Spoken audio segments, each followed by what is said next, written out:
गुरुजी, गुरु मंत्र को जपने में शुद्धता, शारीरिक मानसिक शुद्धता कहाँ तक जरूरी है? यदि अशुद्ध अवस्था में गुरु मंत्र का जाप हो जाता है तो इससे क्या कोई हानि होती है? हाँ, वस्त्र पवित्र होने चाहिए, शरीर पवित्र होना चाहिए। मुख में आचमन करने के बाद ही गुरु मंत्र जपा जाए। 3 बार आचमन करे पवित्र जल लेकर, केशवाय नमः, नारायणाय नमः, माधवाय नमः, हाथ धो ले गोविंदाय नमः, फिर माला में हाथ डालकर पवित्र अवस्था में, या बिना माला के जैसे जब करना है तो हमारा वस्त्र पवित्र हो, हमारी पादुका बाथरूम वाली न हो जिसमें हम लघु शंका शौच न गए हो, फिर आप यात्रा करते समय भी जप सकते हैं। लेकिन नाम जो है उसमें अपवित्र पवित्रो वा सर्वावस्थांगतो पिवाह, उसमें अपवित्र हो या पवित्र हो उसमें कोई बात नहीं है। लेकिन मंत्र में, गुरु मंत्र में पवित्र अवस्था की अत्यंत अनिवार्य आवश्यकता है। यदि अपवित्र दशा में जपोगे तो हो सकता है तुम्हारी बुद्धि को गिरा भी दे, विपरीत भी ले जाए, काम क्रोध की भी वृद्धि हो सकती है। इसलिए मंत्र को पवित्र अवस्था में ही जपा जाए, जो वैदिक मंत्र हैं, गुरु मंत्र है, और नाम को हर अवस्था में जपा जाए। नाम जपने में कोई परेशानी नहीं।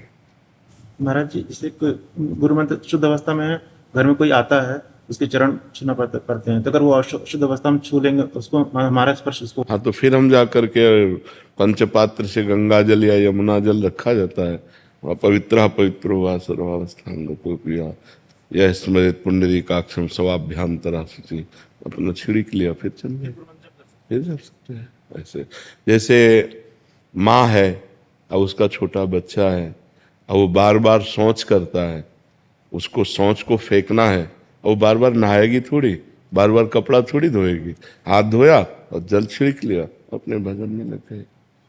महाराज जी, 1-2 प्रश्न इसमें और आते हैं। महाराज जी, जैसे मंत्र का अभ्यास कर रहे हैं तो क्या वो एकदम बाथरूम में गए, यद्यपि नाम चलना चाहिए, 1-2 बार ऐसे निकल गया तो उसमें कोई अपराध नहीं, उसमें कोई अपराध नहीं।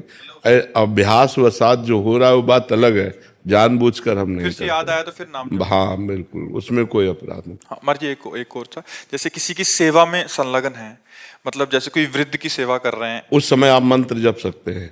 आप वृद्ध की सेवा कर रहे हैं, आप अंदर से मंत्र जप सकते हैं, उसमें कोई, आप अपने शरीर की पवित्रता है। अब जैसे नर्स है, अब हर समय मरीज की सेवा में है या डॉक्टर है, तो उसको अपना मंत्र जपना है।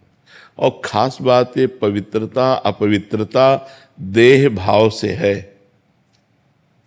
जब तक देहाभिमान है तब तक नहीं। अवधूत जब हो जाता है वही संत समझना, वही संत जब ऊंची स्थिति हो तो सोच किए पड़े भगवदाकार वृत्ति है।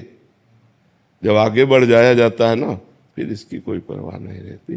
पर आगे बढ़ने के लिए इसकी आवश्यकता है, इसलिए इसको मानना चाहिए। और जब हम आगे बढ़ जाएंगे फिर इसका कोई महत्व नहीं रहता। जब शरीर ही हम नहीं हैं तो फिर इसका क्या महत्व रह जाता है। पर अभी शरीर हम हैं, इस बंधन से छूटने के लिए हमें शरीर की पवित्रता आवश्यकता है।